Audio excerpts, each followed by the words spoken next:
ब्रेकनंतर आपलं स्वागत। मोबाईलचं सिम कार्ड कुणा दुसऱ्याला देणार असाल तर 100 वेळा विचार करा, कारण सिम कार्ड दुसऱ्याला वापरायला दिल्यानंतर त्याचा गैरवापर झाल्यास तुम्हाला मोठा आर्थिक भुर्दंड बसण्याची शक्यता आहे। सिम कार्डचा वापर आर्थिक गुन्ह्यांसाठी झाल्यास तब्बल 50 लाखांचा दंड होण्याची शक्यता आहे आणि याही पुढे जाऊन तुमच्या सिम कार्डचा गैरवापर झाल्यास तुम्हाला देखील जेलवारी घडण्याची शक्यता नाकारता येत नाही। पाहूयात।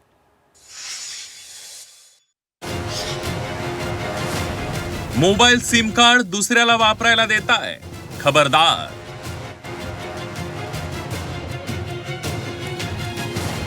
सिम कार्ड दुसऱ्याला देणाऱ्याला 50 लाखांचा दंड।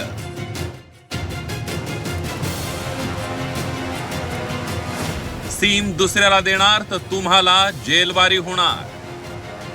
भारतात मोबाईल वापरणाऱ्यांची संख्या मोठी आहे। भारतात अंदाजे 116 कोटी मोबाईल वापरकर्ते असल्याची माहिती आहे। एवढंच नाही तर एक माणूस वेगवेगळ्या कंपन्यांचे 2-2 सिम कार्ड वापरत असल्याचं आपल्याला पाहायला मिळतं। सिम कार्ड घेताना माणसाला आधार, पॅन किंवा वोटर कार्डची गरज लागते, तेव्हा सिम कार्ड मिळतं।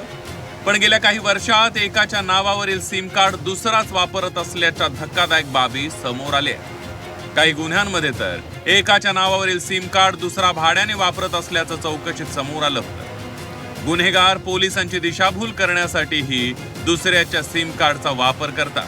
आर्थिक फसवणुकीच्या प्रकरणातील सिम कार्डचा गैरवापर रोखण्यासाठी आता पोलिसांनी कठोर कायदे करायला सुरुवात केली आहे।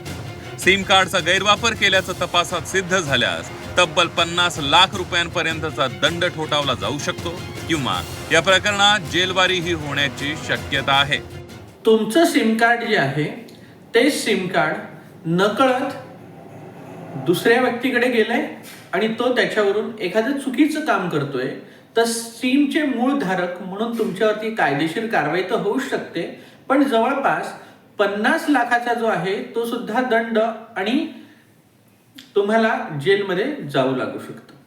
त्यामुळे तुमचं सिम कार्ड हे नेहमी तुमच्याकडेच ठेवा, कारण फॉरेन्सिक्स ॲनालिसिसच्या वेळेला तुमचं सिम कार्ड कधी, कुठे, कशा प्रकारे होतं, त्यावरती काय काय इन्फॉर्मेशन शेअर झाली होती, हे CDRचे लॉग्सच्या माध्यमातून सुद्धा लक्षात येईल।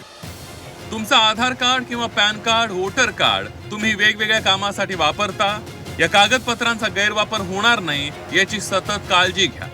आधार कार्ड किती ठिकाणी पुरावा म्हणून वापरण्यात आलंय याची माहिती UIDAI या पोर्टलवर खात्री करून घ्या, कारण काही आर्थिक गुन्ह्यांमध्ये तुमच्या सिम कार्डचा वापर झाल्यास सिम कार्ड रजिस्ट्रेशनसाठी दिलेल्या पत्त्याच्या आधारे पहिल्यांदा पोलीस तुमच्यापर्यंत पोहोचतात। त्यामुळे तुमची ओळख सांगणारी कागदपत्र जपून वापरा असा सल्ला तज्ञ देतात।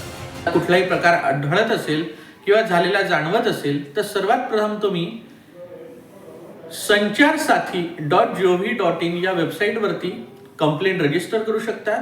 तसंच तुमचं आधार कार्डच्या वेबसाईटवरती जाऊन सुद्धा तुम्ही तपासू शकता की तुमच्या आधार कार्ड अजून कुठे कुठे कनेक्ट झालेलं आहे। संचार साथीचं जे ॲप्लिकेशन आहे त्या ॲप्लिकेशन तुम्ही डाउनलोड केल्यानंतर तुमच्या नावावरती किती सिम कार्ड आहेत हे तुम्हाला लक्षात येऊ शकतं आणि लगेच तुम्ही ते सिम कार्ड जे आहे ते तिथून बॅन पण करू शकता। सिम कार्ड ही छोटीशी इलेक्ट्रॉनिक चिप वाटत असली तरी तीच तुमची डिजिटल ओळख आहे। त्यामुळे सिम कार्ड हरवलं तर लगेचच पोलीस ठाण्यात तक्रार दाखल करा। मोबाईल गॅलरीत जाऊन सिम ब्लॉक करून टाका।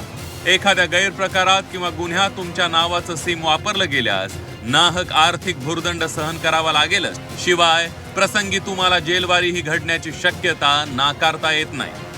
सिम कार्ड फ्रॉडचे शिकार होण्याआधी घ्या काळजी, रहा खबरदार। ब्युरो रिपोर्ट, झी 24 तास, मुंबई।